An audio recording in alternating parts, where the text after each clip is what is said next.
Assalamualaikum warahmatullahi wabarakatuh. Apa kabar sahabat Saka TV? Berjumpa kembali dengan saya Devi Permanasari di program Suara Perempuan Muslimah. Sahabat Saka TV tentunya sudah sering mendengar ada salah satu penyakit yang disebut dengan lupus. Dan pengidap lupus ini atau ODAPUS dikenal sebagai great imitator, peniru ulung, atau bisa disebut juga yang menderita penyakit seribu wajah. Kenapa dikatakan sebagai penyakit seribu wajah? Di samping saya telah hadir Mbak Eva Meliana. Assalamualaikum Mbak Eva. Waalaikumsalam warahmatullahi wabarakatuh. Mbak Eva, terima kasih kehadirannya. Mbak Eva ini adalah salah satu pendamping ODAPUS dari Yayasan Lupus Indonesia. Iya, betul. Gitu. Mbak Eva, kita ingin tahu dulu ya bahwa lupus ini tadi di awal saya bilang ada penyakit seribu wajah gitu. Mbak Eva sendiri mengidap lupus? Iya, saya memang ODAPUS. Pertama kali didiagnosa saya ODAPUS tahun 1990. Waktu itu usia saya 14 tahun, masih kelas 2 SMP. Dan untuk kasus lupus yang saya alami pertama kali adalah diagnosa awalnya lupus pada darah atau autoimun hemolytic anemia, di mana HB saya tidak pernah bisa mencapai angka normal. Kalau orang normal itu kan biasanya untuk wanita sekitar 11 sampai 12. Tapi kalau untuk kasus saya kecenderungannya selalu di bawah 6. Jadi berkisar antara 4 sampai 6. Dan untuk mencapai angka normal itu biasanya saya dibantu dengan terapi pengobatan kortikosteroid oleh dokter saya. Gitu. Nah itu kan setelah tahu bahwa mengidap lupus ya. Waktu belum itu berarti ciri-cirinya hampir sama dengan anemia begitu Mbak? Betul. Tapi untuk gejala anemia itu baru saya alami sekitar saya mulai masuk SMP Mbak. Kalau misalnya kita kilas balik, ternyata memang ada beberapa gejala lupus yang saya alami dari kecil. Tapi itu kalau digabung-gabung, akhirnya saya berpikir, oh mungkin itu awalnya saya mulai. Apa yang dirasakan Mbak? Dari mulai TK saya sering sariawan tidak berkesudahan. Cuma kan waktu itu belum paham ya, pikirnya sariawan-sariawan biasa. Terus ternyata dulu juga saya waktu SD sering sensitif terhadap matahari. Misalnya kalau lagi upacara, sehabis upacara itu muka saya pucat gitu. Pingsan sih enggak, cuma sempat ada rasa-rasa keliengan gitu ya? Keliengan, limbung. Terus saya juga, itu baru 2 kan ya, sariawan dan sensitif terhadap matahari. Terus ketambahan sekitar SD menjelang SMP, saya suka nyeri sendi, suka bilang sama ibu saya, kok kakiku sering cepet pegel ya. Cuma bahasa anak kecil kan bilangnya pegel, capek. Tapi sebenarnya apa? Sebenarnya sih ngilu, nyeri sendi, kan sudah 3 gejala. Terus kemudian SMP saya sering mulai cepet capek gitu. Itu meskipun tidak beraktivitas apapun. Artinya begini, aktivitas yang dilakukan Mbak Eva saat itu normal ya? Normal, bahkan saya waktu dari kecil orang bilang saya memang aktif anaknya. Olahraga apapun saya ikuti, kegiatan di sekolah juga saya ikuti. Tapi kok saya ngerasanya kok teman-teman belum capek, kok saya udah capek duluan. Cuma kan dulu belum berpikir macam-macam ya Mbak ya. Saat itu berat badan bagaimana Mbak? Berat badan sih normal aja. Terus saya juga memang untuk nafsu makan juga biasa aja. Kalau untuk saya memang tidak ada gangguan di berat badan. Gitu. Tapi kemudian pada saat SMP berhasil dokter menemukan bahwa ini mengidap lupus begitu. Iya. Itu setelah menjalani ada tes gitu? Saya dikonsultasikan, pertama saya berobat ke dokter keluarga. Ternyata untuk anemia biasa nih tidak respon. Kemudian saya dirujuk ke rumah sakit Cipto Mangunkusumo. Waktu itu diarahkan ke polihematologi. Dari situ saya mulai menjalani pemeriksaan ini itu sampai saya sempat di pemeriksaan sumsum tulang belakang. Tapi untuk pemeriksaan sumsum tulang belakang saya tidak ada arah ke gangguan kelainan darah yang lain, tapi lebih spesifik ke lupus ya. Ada pemeriksaan ini sih Mbak kalau untuk labnya, anades DNA C3C4. Saat itu domisili Mbak Eva dan keluarga di mana? Saya tinggal di Jakarta Timur. Di Jakarta.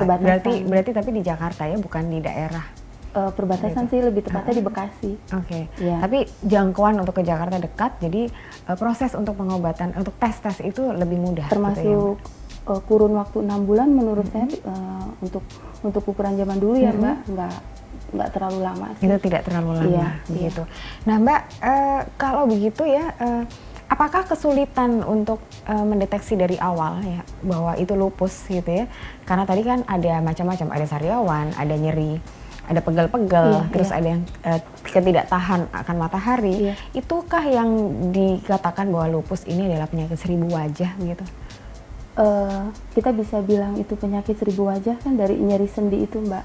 Kalau misalnya tenaga medisnya tidak paham, bisa saja mengarahnya kan ke gangguan rematik biasa. Kalau tidak disertai dengan gejala-gejala lainnya yang memang merupakan kriteria dari lupus itu sendiri. Sementara di zaman itu dulu, gitu ya, tahun 90-an berarti ya, itu terhadap pengenalan terhadap lupus sendiri belum secanggih sekarang ya? Belum sama sekali. Gitu, jadi pasti prosesnya pun lebih apa Mbak, lebih lama begitu tahapnya dibandingkan sekarang?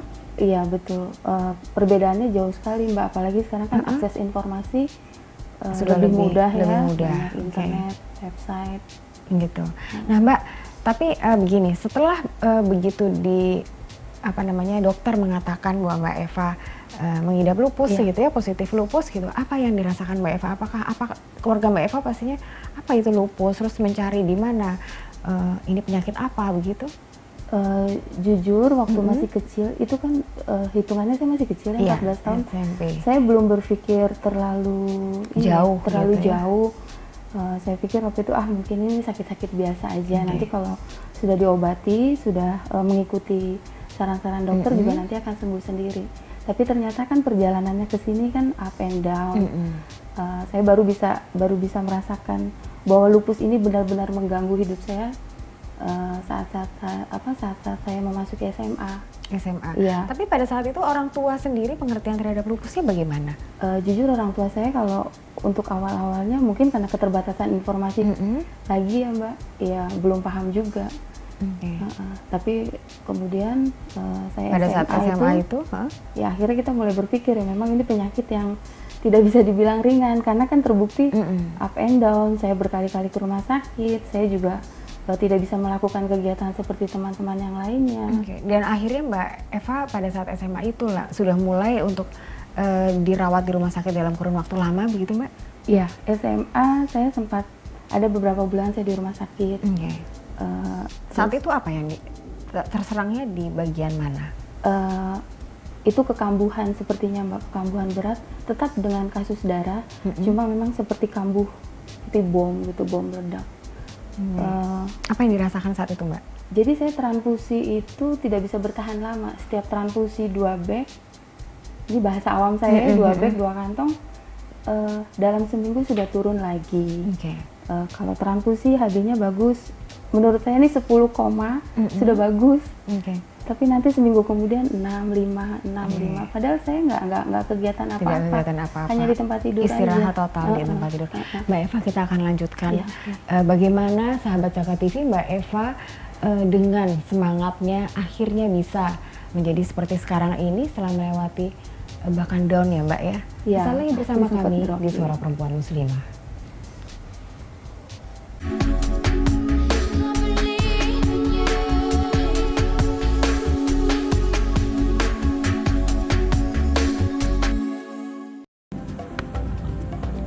Semangat kemenangan harus berasal dari sportivitas yang datang dari hati. Saya Bawang Pamungkas, saya zakat di Dompet Duafa. Keluarga adalah sumber inspirasi saya. Kehangatannya datang dari hati. Saya Inneke Koesherawati, saya zakat di Dompet Duafa. Berbagi memudahkan rezeki, karena datang dari hati. Saya Ipo Santosa, zakat di Dompet Duafa. Dompet Duafa.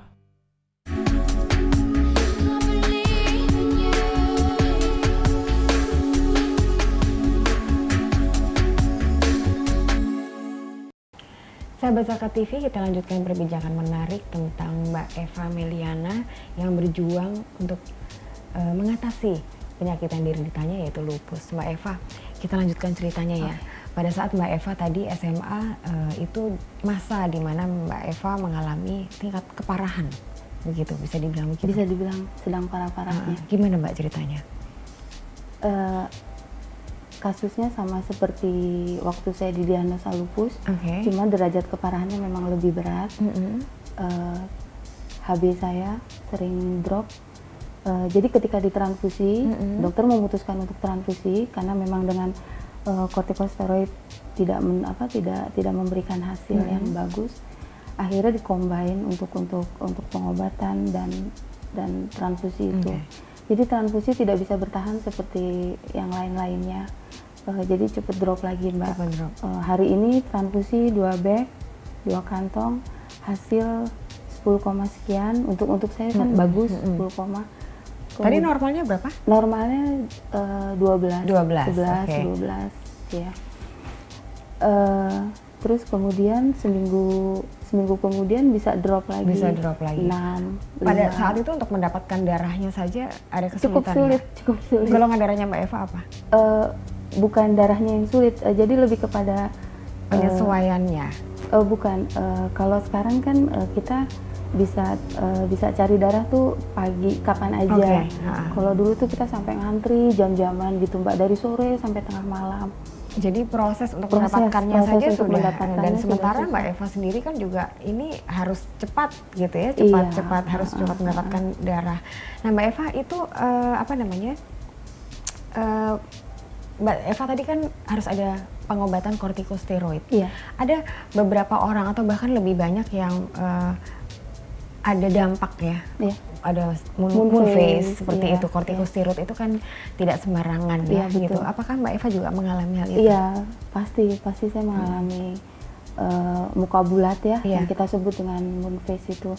Dan moon phase itu biasanya kan bukan hanya memberikan gangguan secara ini ke badan aja, secara psikis juga memberikan dampak.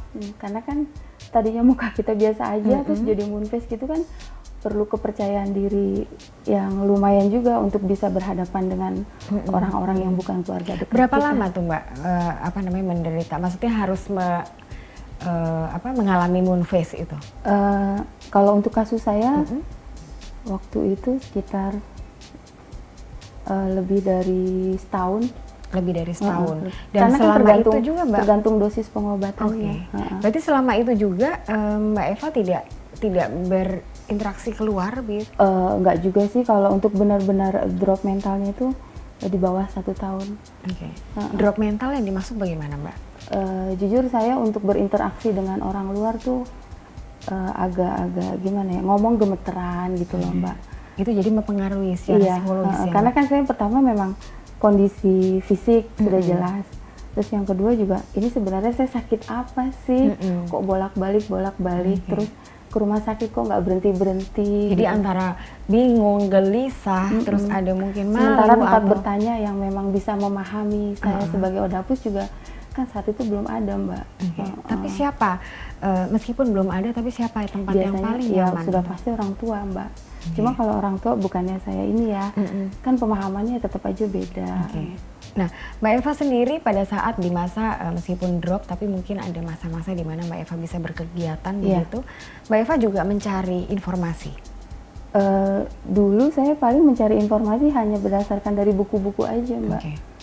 Karena dulu kan memang layanan internet belum ada ya. Kalau dari buku akhirnya Mbak Eva mendapatkan itu? Dulu juga buku-buku kedokteran dengan bahasa mereka, kosakata susah ya, anak-anak sulit. Kedokteran sulit, dan itu juga kadang-kadang pakai bahasa Inggris, harus kita translate lagi. Nah, otomatis kegiatan tadi ya Mbak Eva cerita bahwa pada masa Mbak Eva masih kecil, Mbak Eva tuh aktif sekali, bergerak, senang olahraga begitu. Jadi betul. Pada saat SMA benar-benar Mbak Eva tidak meninggalkan semua kegiatan itu ya? Iya, saya mendapatkan dispensasi. Terus bagaimana pelajaran di sekolah? Dari mendapatkan dispensasi untuk kegiatan olahraga, dari sayanya juga ada, akhirnya mungkin karena terbiasa diistimewakan, akhirnya jadi takut, Mbak. Jadi ada kekhawatiran untuk bergerak. Mbak, meskipun informasi yang Mbak Eva dapat itu minim gitu ya, betul. Tapi pada akhirnya memang ada informasi yang Mbak Eva dapat, seberapa jauh Mbak Eva tahu konsekuensi dari penyakit itu? Yang saya tahu saat itu ya Mbak? ketika saya menjadi ODAPUS, banyak kegiatan-kegiatan yang tidak bisa saya lakukan dengan tidak bisa sebebas sebelum saya jadi ODAPUS. Iya, ada beberapa keinginan-keinginan yang terpaksa harus saya kesampingkan. Dikesampingkan dulu gitu ya. Nah, terus bagaimana Mbak kalau misalnya tadi kortikosteroid ternyata tidak bisa, itu berarti gimana, tidak bisa membantu dan itu harus ditinggalkan atau diganti obat lain begitu maksudnya? Maksudnya? Kan tadi obat kortikosteroid ternyata membuat moon face gitu ya, dan itu memang harus mengalami itu gitu seperti orang layaknya kanker kemoterapi, atau memang obat itu ternyata tidak bisa dilanjutkan, ada ganti obat lain dengan dosis yang lebih tinggi? Karena memang untuk saat itu pengobatan yang paling tepat ya kortikosteroid. Sampai sekarang pun juga masih kortikosteroid. Masih kortikosteroid dan pasti harus mengalami masa-masa seperti itu. Sebenarnya sih ya kalau untuk sekarang dengan pemikiran saya yang seperti ini, kalau hanya sekedar moon face ya memang itu konsekuensi dari pengobatan. Bahasa awamnya itu berarti obatnya bekerja, bukan obat palsu. Itu berarti itu adalah tanda bahwa obat itu juga bekerja ya, gitu, dengan efek sampingnya pasti moon face. Mbak Eva, apa saja sih yang Anda lakukan pada saat Mbak Eva mengalami masa down selain Mbak Eva berhenti untuk beraktivitas lebih banyak gerak itu tadi? Iya, tidak ada yang bisa saya lakukan banyak. Di sekolah juga saya banyak mengurangi kegiatan. Pulang dari sekolah ya di rumah saja. Akhirnya pergaulan saya juga menjadi terbatas, itu lagi. Gitu. Nah Mbak, yang membuat Mbak Eva down itu ternyata tidak hanya fisik, tapi juga psikis gitu ya. Lupus itu banyak mempengaruhi. Sangat mempengaruhi ya, gitu. Nah, tapi bagaimana akhirnya Mbak Eva menemukan satu titik di mana Mbak Eva yakin bahwa Mbak Eva bisa bertahan? Ketika saya mulai diperkenalkan dengan seorang Tiara Savitri. Gitu ya? Jujur. Kapan itu Mbak? Saya mulai berkenalan 1998. Sebelumnya saya sudah memiliki semangat gitu sebagai seorang ODAPUS. Berarti itu setelah 8 tahun Mbak Eva mengidap lupus? Iya, betul. Tapi sebelumnya, saya memang semangat, tapi kadang-kadang semangat saya itu terlalu bablas. Bablas maksudnya bagaimana? Bablas tidak tadi yang seperti bandel gitu loh. Jadi terlalu menyepelekan lupus itu sendiri, akhirnya ada semacam denial gitu Mbak. Saya nggak lupus kok, akan saya buktikan bahwa saya nggak lupus gitu. Pernah ada saya masa-masa seperti itu setelah saya drop, minder, beralih ke masa-masa seperti itu. Mungkin yang disebut denial mungkin seperti itu. Jadi saya tanpa pemikiran lebih banyak, tanpa pertimbangan, saya sering nyerempet gitu ya. Tapi apakah bukan berarti itu usaha Mbak Eva untuk memupuk semangat?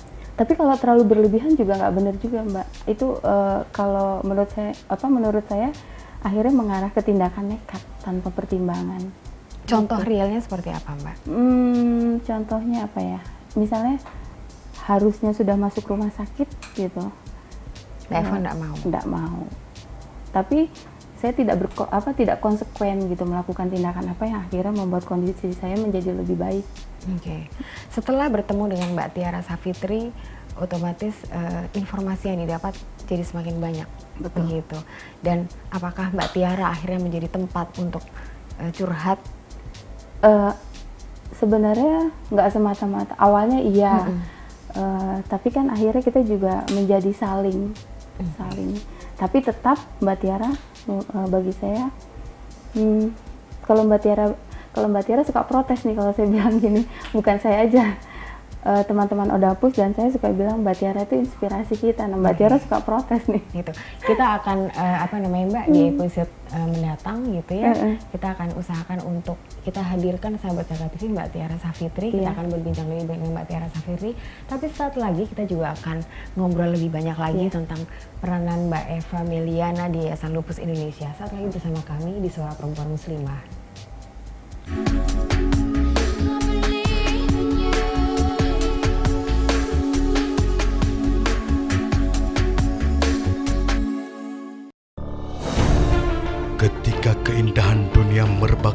keselarasan, berbagi kemesraan. Ketika sejuta tangan merangkai kebahagiaan dalam kehidupan yang harmoni. Ketika zakat Anda wujudkan indahnya dunia.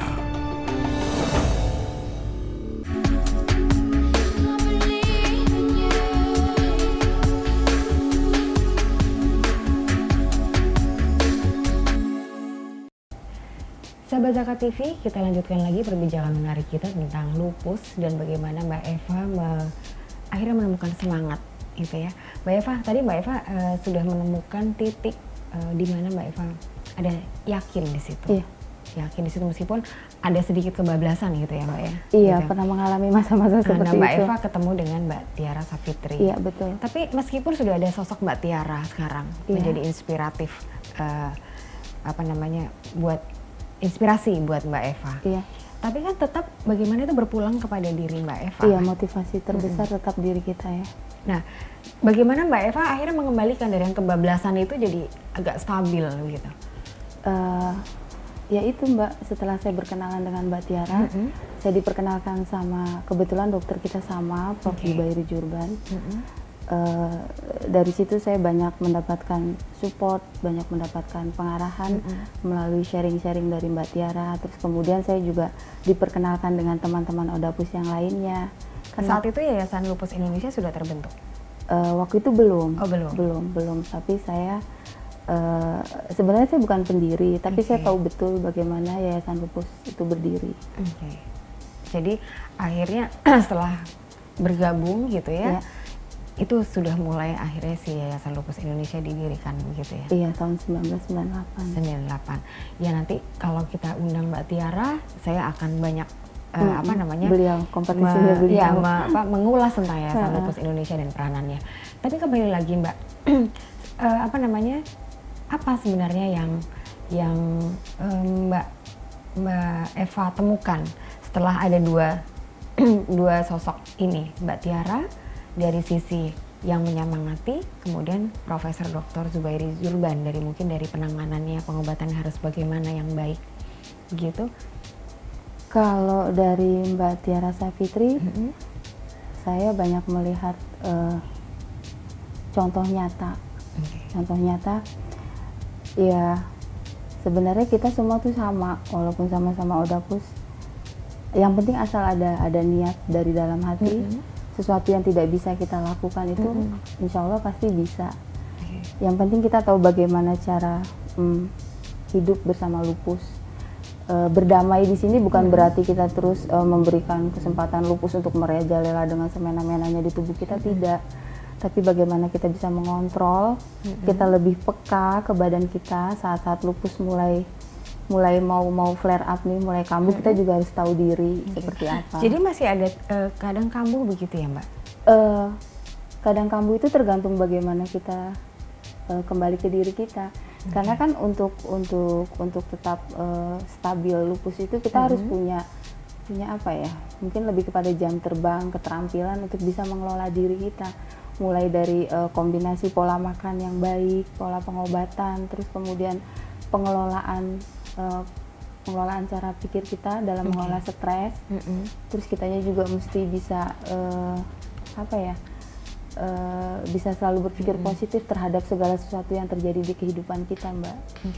Jadi berarti pengobatan itu tidak hanya pengobatan yang dapat dari dokter, iya, betul. Tapi keselarasan antara jiwa, iya, pikiran, kombinasi semuanya. Kombinasi itu. Iya. Dan hikmah apa yang paling besar Mbak Eva dapatkan? Saya menjadi Odapus. Hikmah terbesar. Akhirnya lupus itu membuat saya makin banyak bersyukur, walaupun itu hanya masalah kecil, tapi itu efeknya ke badan kita tuh Mbak, kita bisa lebih tenang menjalani kehidupan. Kalau kita sudah tenang, kalau kita sudah bisa mampu mensyukuri, nggak tahu ya, saya kan bukan orang medis, nggak tahu kalau kita dari sini selalu senang, selalu ada rasa syukur, kita menjalankan segala sesuatunya juga enak aja. Terus lupusnya juga nggak macem-macem, nggak flare up kayak gitu. Jadi berarti pikiran yang positif gitu ya, hati Iya. yang tenang itu Iya, juga betul. mempengaruhi. Ya memang nggak gampang sih Mbak, nggak Betul. ujuk-ujuk langsung begini, semua pakai proses, butuh jatuh bangun. Tadi seperti saya ceritakan ke Mbak, bagaimana saya drop mental saya, terus saya jadi semangat yang terlalu berlebihan. Akhirnya saya belajar untuk cooling down, untuk bisa stabil. Dan sampai saat ini pun saya masih latihan. Gitu ya. Iya. Tapi latihannya pun Mbak Eva bisa mengukur kapan harus istirahat. Begitu? Enggak, dalam artian latihan untuk mengendalikan. Oh, oke. Iya, mengendalikan segala sesuatunya.